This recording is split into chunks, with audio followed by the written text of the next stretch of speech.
Assalamualaikum and hi everyone. My name is Cik Elna binti Cik Rosli. We are from Group 5. So today we are going to present about case study Differing Idea. This is our group member. Asfa as group leader. Me and Fatinin as researcher. Hanis as resource collector and Shafika as summarizer. Okay, next is introduction. Motivation is like a mental powerhouse, brimming with energy and enthusiasm, propelling individuals to pursue specific goals through their work. It acts as a powerful force, encouraging people to work with unwavering dedication and concentration, even in challenging circumstances. Essentially, motivation shapes how we behave, serving as driving engine behind our action. Extensive research by psychologists has delved into human motivation, resulting in various theories on what drives people. In this section, we will briefly outline the motivational theory commonly featured in management textbooks. Some of the most famous motivational theory include the following. 1. Maslow theory of hierarchy need. Second is Herbert two-factor theory. Third is Maxwell theory of need. Fourth is Bloom's theory of expectancy. And last, McGregor theory X and Y. Okay, next project overview. Based on scenario, we will explore diverse approaches to employee motivation through perspective of three middle managers, which are Doris, Mary, and Jeff. The central theme revolves around the most effective motivational strategy within a professional setting. The project aims to explore complex dynamics of workplace motivation, acknowledging the ineffectiveness of a one-size-fits-all approach. Okay, the first scenario. Two middle managers, Doris and Mary, were discussing how they might be better motivate their subordinate. Doris feels that the most single important carrot she can offer is a significant raise and increase the cash value offering benefit. On the other hand, Mary holds that recognition in several forms is the best way to stimulate high performance. She believes that if people know what she expects from them and what the reward for meeting those expectations will be, they will perform better. According to her, nothing stimulates high performance so effectively as a pat on the back. A letter or a letter of commendation in Manager 5 and praise from the higher ups in writing. This is Dory's situation. So Dory says, Mary, you are naive. Words are pretty cheap and our people know it. Words without the backing of money rewards can't motivate anyone. I've tried praise, but in the case of Tom Morrow, my newest subordinate, money did the trick. When Tom came on board last year, we had to hire him at the top end of his pay level. I told him this in his interview. He knew that it would be at least 12 months before he could receive a raise. For the past 10 months, he has been a mediocre performer. But since then, with his review approaching, he has become my star performer. Most of my people live for here and now. Cash in hand of just out of reach is the ticket. Those who don't work for money are few and far between. The promise of a promotion won't pay today's bill, and it sure won't work to motivate new people. Most of my subordinates have only been here a few years. Most came up from various parts of the company. They know if they please me, I'll be generous. That's the secret to my reputation as well. When they look good, I look good. At this point, Jeff came over. He had overheard their conversation and asked if he could join them. Mary said, of course he could join them, and asked if he had any opinion about motivating subordinates. According to the equity theory, employees compare their inputs, such as effort, skills, and experience, and outcomes, such as pay recognition and benefits, to those of others in the workplace. If they perceive an inequity where their inputs and outcomes are not in balance with those of others, they may become demotivated. This perception of inequity can lead to feelings of anger, frustration, and decrease in motivation. Doris' examples of Tom Monroe illustrates that the equity theory in action. When Tom joined the company, Doris informed him that he would start at the top end of his pay level but would not receive a raise for at least 12 months.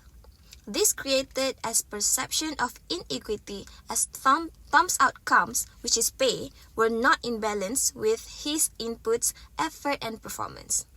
As a result, Tom initially displayed mediocre performance. However, as Tom's performance review approached, he became a star performer. This can be attributed to the equity theory's prediction that individuals strive for fairness and equity. Tom's increased effort and improved performance can be seen as his attempt to restore equity in his relationship with the organization. He sought to achieve a balance between his inputs and outcomes by demonstrating his value and deserving of a raise. According to the goal-setting theory, individuals are motivated to exert effort when they have clear and specific goals to achieve. Financial incentives can serve as powerful motivators by providing employees with a tangible reward for their accomplishments. When employees perceive the potential for financial gain, they are more likely to strive for improved performance and put in greater effort. Research in organizational psychology has shown that monetary rewards can indeed enhance employee motivation and performance. For example, a study conducted by Locke and Latham, 1990, found that individuals who were given specific and challenging goals, along with financial incentives, performed better compared to those who only had goals without any additional incentive. This research supports Doris' view that financial incentives can serve as effective motivator for employees. So for this, next is the situation of Doris' view. Doris asserts that words alone cannot motivate individuals and that monetary rewards are essential. She emphasizes the importance of offering substantial raises and increased cash value in fringe benefits as the primary carrot for motivating employees. To support her argument, Doris provides an example involving her newer subordinate, Tom Monroe. Doris explained that when Tom joined the company, she informed him that he would start at the top end of his pay level, but he would not receive a raise for at least 12 months. As a result, Tom was initially a mediocre performer. However, with his performance review approaching, he has become a star performer. In conclusion, Doris' view emphasizes the significance of monetary rewards in motivating employees. While financial incentives can be influential in driving short-term performance, it is crucial to recognize the value of intrinsic motivators such as recognition and praise. Okay, next is Mary's scenario. Well, one case does not prove the rule for me. I have some experience in motivation too, and it tells me that I am right, at least as far as my people are concerned.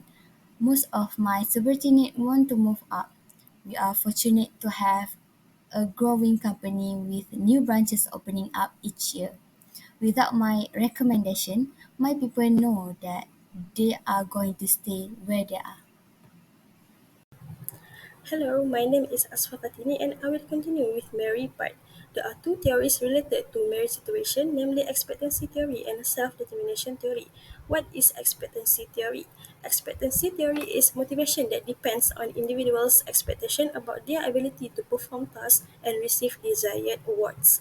This theory is dependent on how much value a person places on different motivation. People often make decisions based on the reward they expect to receive their work.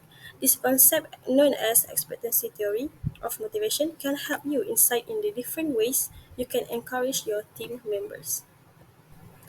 Next, the level of expectancy includes self-efficacy, which is the belief in your ability to successfully perform can impact your motivation levels.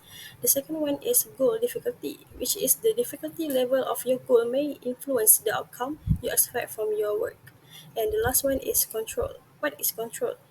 Control, which means the level of control you feel you have over your performance, can influence the efforts you make. There are the probability that effort will lead to desired performance, which is determining whether putting an effort into a task will lead to high performance, and the probability that performance will produce the desired outcome, which is determining whether successful performance of a task will lead to desired outcome. The value of outcomes or attraction to outcomes is for the individual itself. It doesn't matter the value of outcomes is in terms of pay, recognition, or other rewards. The second theory is self-determination theory. What is self-determination theory? Self-determination theory is a theory of motivation and personality that explores the factors that drive human behavior and well-being. There are intrinsic and extrinsic motivation, but in marriage situation, we related with intrinsic motivation. Intrinsic motivation is associated with greater well-being and sustained behavior change. So I will summarize marriage situations that are related with these two theories.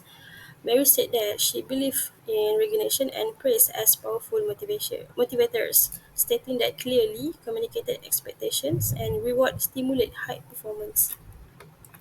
According to her, nothing stimulates high performance so effectively as a pat on the back, a letter of commendation in manager's file, and praises from the high ups in writing. Next, Mary maintains that her experience suggests employees are motivated by opportunity of advancement, especially in a growing company with new branches. That's all from me and Mary part. Thank you. This is Jeff's situation. Jeff says, I am no expert on the subject, but I had 6 years experience as a manager and about 5 years before that as a worker in two different companies.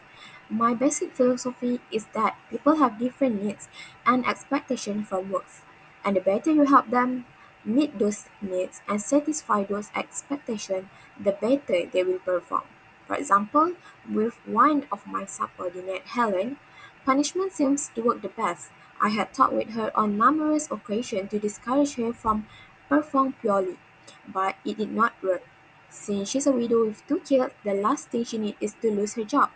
So I told her that she would probably have to be replaced if her performance does not improve, because Helen needs her job, and as long as she performs to the standard I set, she knows that she will still have her job. Hi, my name is Hani Swahida, and I would like to present about the theory practiced by Jeff based on the scenario given. In psychology, suggests that behavior is influenced by the cause sequence. Positive reinforcement theories involve the rewarding desired behavior, while negative reinforcement remove the aversive stimuli to encourage behavior. Punishment aims to decrease the unwanted behavior through the consequence. Continued reinforcement provides a reward after each occurrence, while the intermittent reinforcement offers reward intermittently, often maintaining behavior more effectively. Overall, reinforcement theory emphasizes the impact of consequence on shaping and maintaining behaviors. Therefore, there is 5 steps of motivating. Number 1 is identity. Number 2, measure. Number 3, analyze. Number 4, intervene. And number 5 is evaluate critical performance related behavior. So, this theory can be proven by the situation given in this scenario, which is Jeff has experience as a manager while managing his past workers named Helen. This statement reflects that element of motivation theories, particularly drawing on aspect of reinforcement and punishment. The manager, which is Jeff, recognized that every people have a different needs and expectation at work. In the case of subordinate Helen, Jeff employs a form of negative reinforcement by warning her about the potential consequence of poor performance, highlighting that the threat of job loss. This approach aligns with the idea that addressing individual needs and expectations can be influence and improve performance. That's all from me. Thank you. So, hi, thank you, Hani. So, I'm Shabika binti Mihat and I'll continue the presentation. So, we already agree that motivation is necessary in an organization because it contributes to the positive work culture. Even though all the theory discussed earlier bring us to the pros of motivation, there are still the cons of each theory that we should take into consideration, and that will be explained deeper in the next slide.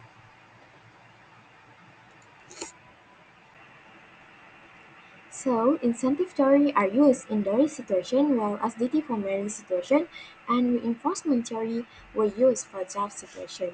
So, the pros of advantage of incentive theory is it inspires a sense of loyalty.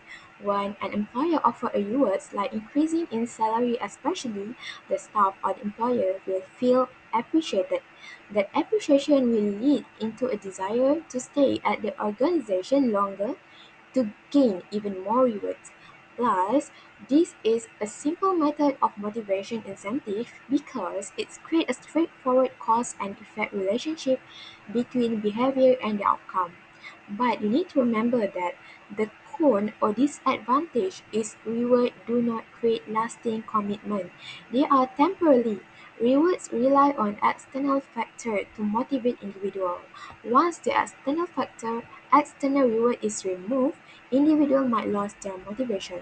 Sometimes reward become too predictable. For example, if the staff know that if they reach their target sales, they'll get an iPhone or they'll get gold in return. This will reduce motivation and their commitment.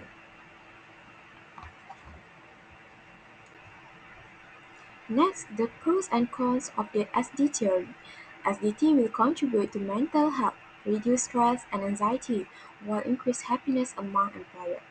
For example, when the boss or maybe the manager praise their staff after a presentation of project proposal, this will actually help the employer become more competent in their roles, as well as increase their confidence level.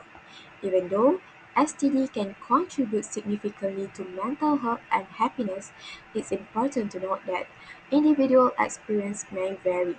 Refer back to the cons of this theory. Implement it might change depending on individual circumstance, which is why it is difficult to apply to everyone.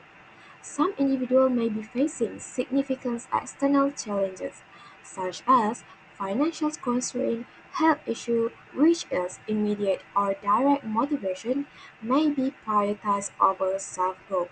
It is important to know that what's work for one person may not work for another. And the last one is reinforcement theory. Same concept with incentive theory, punishment can have an immediate impact on individual behavior. It helps individuals to understand the expected outcome of their action. I took an example from the scenario. Jeff used to punish his subordinate by replacing her place, meaning that in terms of job security. So she worked better to confirm that her position will not be replaced or her not losing her job. It is also a kind of motivation, but we need to remember that punishment will result in an environment of fear among employers. If punishment is considered too harsh, it can damage relationship, trust, and morale in an organization. Okay, last but not least, conclusion. In a nutshell, the diverse approach presented by Doris, Mary, and Jeff highlight the complexity of motivating subordinate in the workplace. Each manager subscribe to a different motivational theory. Achieving the best result may involve a harmonious blend to these strategies. Acknowledging the importance of customized approach that takes into account financial incentive, intrins- intrinsic motivation and consequence.